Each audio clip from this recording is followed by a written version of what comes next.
राजस्थान में अगर 5 विधायक एक साथ टॉयलेट चले जाएं तो अपने गहलोत साहब कुर्सी डालकर बाहर बैठ जाते हैं। खूब बैठे रहो बाहर। अगर उन्हें ले जाने होंगे हमारे चचा साहब को तो पीछे से खींच ले जाएंगे। और हुआ था, कमलनाथ जी बैठे रहे बाहर और उड़ा ले गए पीछे से, बन गई सरकार। तो इस तरीके का कॉन्फिडेंस, गजब का कॉन्फिडेंस। खत्म, bye bye, tata, good bye, गया। मोदी जी ने 370 हटा दी, 3 तलाक, ऐसे मुद्दे जो कभी सोचते ही नहीं थे, बचपन से पढ़ते चले आ रहे थे, जब नवोदय विद्यालय में थे तब से कोई हटाने की सोच ही नहीं रहा था। आए, हटा दिए। कॉन्फिडेंस। वाह क्या सीन है, वाह क्या सीन है। केजरीवाल जी देखिएगा, पंजाब के इलेक्शन में भाई साहब बंदे ने आज तक चैनल पे लिख के दे दिया चन्नी साहब दोनों सीटें हार रहे हैं। इससे अच्छा कॉन्फिडेंस क्या हो सकता है? ये कॉन्फिडेंस आता है काम करने से, कुछ अच्छा करने से। तो सेम चीज बेटा आप अपनी पढ़ाई में लेकर आओ। आप अपने अंदर आत्मविश्वास डेवलप करो कि हाँ मैं ये पेपर निकाल लूंगा, मैं ये पेपर निकाल दूंगा, मैं ये कर दूंगा, मुझे टॉप करना है। जब आप अंदर अपने ये आत्मविश्वास लेके आओगे ना भाई साहब, आपका पेपर निकलेगा। तो सबसे पहली चीज है जीवन में कोई भी काम करने के लिए, पढ़ाई के लिए बात नहीं कर रहा हूं, कॉन्फिडेंस। आप किसी भी चीज, पढ़ाई या जीवन में और भी आपके अंदर कॉन्फिडेंस होना चाहिए। सामने वाला आपसे कहे कि नहीं निकलेगा तो क्या करोगे? कह दो चचा डाका डालेंगे तुम्हारे घर पे, नहीं निकला तो चुप पड़ जाएगा आदमी। ऐसे व्यक्ति को ऐसे जवाब दो जो आपको डिमोटिवेट करे ना कि नहीं तुमसे नहीं हो पाएगा, क्या करोगे जीवन में, ये है, तुम कुछ नहीं कर रहे हो। तो आएंगे चचा, उठा ले जाएंगे, इसी चक्कर में रहो। आपने कभी ऑब्जर्व किया है, कभी पार्टी में जाओ या कभी किसी प्रोग्राम में, शादी विवाह समारोह में कभी कभी जाओ, तो वहां लोग हमेशा उनके दिमाग में ये चलता है कि मैंने शर्ट अच्छे से पहन रखी है नहीं पहननी है, मैंने साड़ी ठीक से पहनी है नहीं पहनी, मेरे कपड़े कैसे लग रहे हैं, लोग क्या सोचेंगे, क्या कहेंगे। और भाई सच बात तो ये, वहां अपने आप में जितने लोग होते हैं सब यही सोच रहे होते कि मैं ठीक लग रहा हूं, लोग मुझे क्या कहेंगे। और सच बात तो ये, वहां कोई किसी को नहीं देख रहा होता है, सब अपने आप को ही देख रहे होते हैं और सब परेशान है। गजब बेइज्जती है कि ऐसे जाना है वैसे जाना है। तो भैया आप कॉन्फिडेंस के साथ जाओ, कहीं पे भी खड़े हो आत्मविश्वास के साथ बात करो, आंखों में आंखें डाल के। जब आंखों में आंखें डाल के बात करोगे ना तो अच्छा खासा आदमी पीछे हटेगा तुमसे। तो सेम चीज पढ़ाई में, कॉन्फिडेंस के साथ बात करो, हाँ मैं पढ़ रहा हूं, अरे नहीं हुआ सिलेक्शन तो क्या और काम है, कर लेंगे।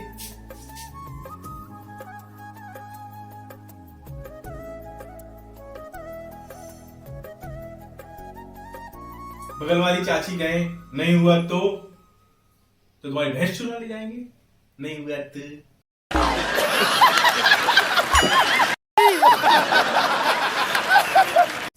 डिमोटिवेट करने वालों को ऐसे ही टॉर्चर करो, उससे पहले कि वो आपको टॉर्चर करे आप उनको टॉर्चर कर दो।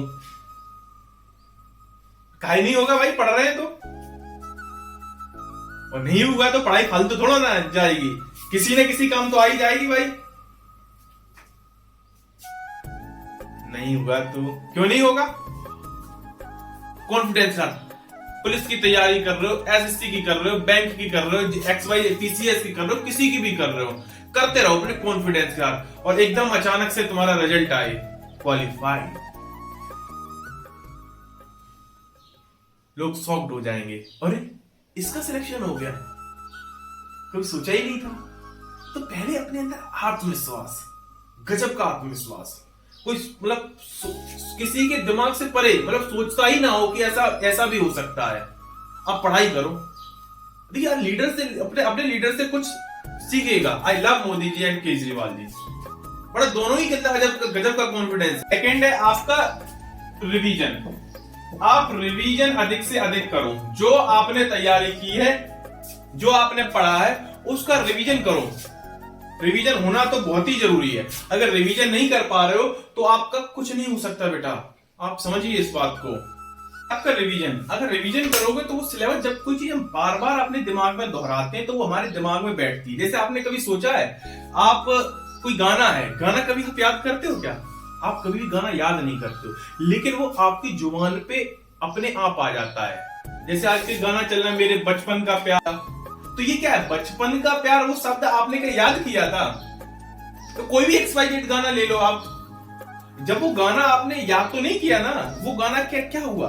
वो गाना आपने चूंकि बार बार आपके कानों में गया, बार बार आपने सुना, बार बार उसको देखा टीवी पे, तो इसलिए आपके दिमाग में बैठता जा रहा है, बैठता जा रहा है, और आपको अपने बचपन का प्यार आता है, याद आता जा रहा है, याद आता जा रहा है।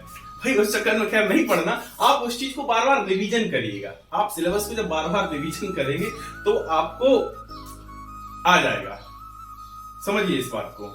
तो फर्स्ट आपका क्या होगा बेटा?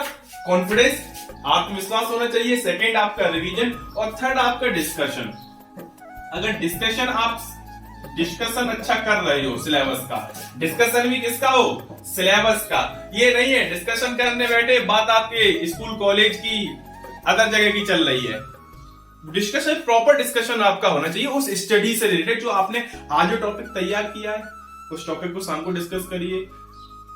नेक्स्ट डे उसको फिर से एक बार डिस्कशन, क्लास से पहले डिस्कशन कर लीजिएगा अपने दोस्तों के साथ बैठ के। ये बहुत इंपॉर्टेंट है। अगर डिस्कशन आपने अच्छे से नहीं किया, इस टाइम को यूटिलाइज अच्छे से करो। अब डिस्कशन ये नहीं है आप बैठ गए 4-5 फ्रेंड और आपस में गपशप चल रही है, हाँ तू कहां गया था भाई घूमने, मैं यहां गया था, तू कहां गया था, मैं यहां गया था, तो ऐसे काम नहीं चलेगा। आप ऐसे मत बन जाइए। अगर आपको डिस्कशन भी कई तरीके के होते हैं, आप दुनिया में 7 अजूबे हैं और 8वां अजूबा आपको मैं बता देता हूं।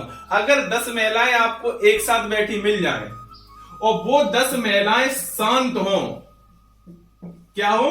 शांत हो, तो ये दुनिया का आप भाई साहब समझ लो 8वां अजूबा है।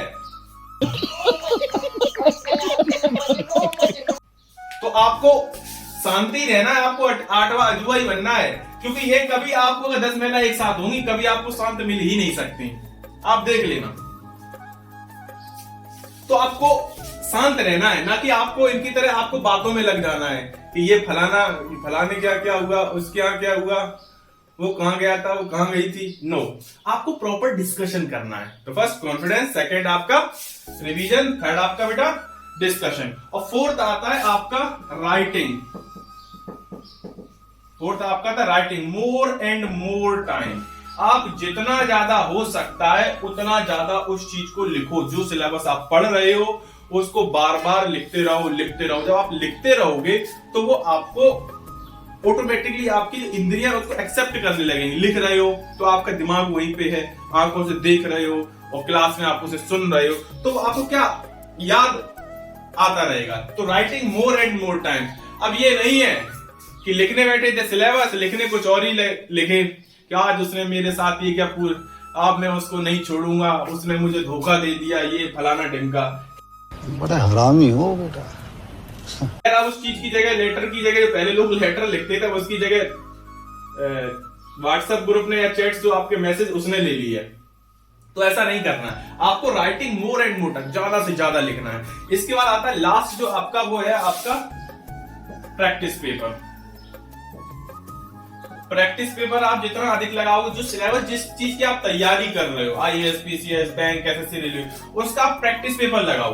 और प्रैक्टिस पेपर लगाने के बाद उसमें देखो कि भाई हमारी खामियां कहां पे रह गई, कि कौन सा क्वेश्चन हमने अटेम्प्ट नहीं कर पाया, इसमें क्या मिस्टेक हुई, ये हमने पढ़ा था सिलेबस में या नहीं पढ़ा था। अगर नहीं पढ़ा तो उस टॉपिक को लिखो कि भैया हमारे में ज्वालामुखी का क्वेश्चन है, आपने ज्वालामुखी का क्वेश्चन आपने नहीं हल कर पाया। तो अब पेपर, प्रैक्टिस पेपर लगाने के बाद सबसे पहला आपका काम होना चाहिए कि जो टॉपिक आपने नहीं पढ़ा, जो आपने क्वेश्चन नहीं हल कर पाया, उस टॉपिक को पहले आप कंप्लीट करें। और जब आप उसको कंप्लीट कर लेंगे तो वो टॉपिक आपका क्लियर हो जाएगा। ठीक है ना। तो वो सब आपके किस में आ जाएगा, आपके इस रिवीजन में ही आ जाएगा कि भैया जो प्रैक्टिस पेपर हमें नहीं आया वो हम क्या करें कि यहां जाके रिवीजन करें। तो ये है आपका confidence, revision, discussion, writing more and more time, practice paper. और इन सबसे भी जो इंपॉर्टेंट है वो ये है कि आपका सिलेबस कंप्लीट होना चाहिए। अगर सिलेबस ही कंप्लीट नहीं है तो भैया ये काम सब बेकार है। मैं देखता हूं 50% से ज्यादा बच्चों का सिलेबस ही कंप्लीट नहीं होता। भैया जब सिलेबस ही आपका कंप्लीट नहीं है तो कहां से आप कर पाओगे? नदी में कूदने जा रहे हो, तैराकी आपको आती नहीं है, ठीक है ना, ऐसे काम नहीं चलेगा। पहले सिलेबस कंप्लीट करो, और सिलेबस जब कंप्लीट होगा फिर ये सारे फॉर्मूलेज आपके काम करेंगे। तो आप इनको एक बार करके देखो, मैं गारंटी के साथ कह रहा हूं आपका सिलेक्शन 100% होगा। आप करिए तो एक बार मेहनत। और देखिए सबसे बड़ी बात है कि आप लोग क्या कहेंगे इसको दिमाग से निकाल दीजिएगा। मैं देखता हूं कि क्या कहेंगे लोग। मैं सबसे बड़ा दिमाग में फितूर ये भरा पड़ा है कि अरे सिलेक्शन नहीं हुआ तो लोग ताने मारेंगे। अरे लोगों का काम तो है कहना। तुम देख लो अभी तक तुमने जो काम किए नहीं किए, अभी तक क्या कुछ उखड़ गया? क्या नहीं उखड़ा ना, किसी ने कुछ कहा तो दुनिया कहती रहेगी, इधर से सुनो इधर से निकालो। अपने काम पे फोकस करो, क्योंकि तो तुम ही हो जो अपने आप को आगे ले जा सकते हो, अन्यथा आपके साथ और कोई नहीं है। खासकर पढ़ाई में आप जितना मेहनत कर लोगे उतना ज्यादा सफलता के चांस आपके ज्यादा रहेंगे।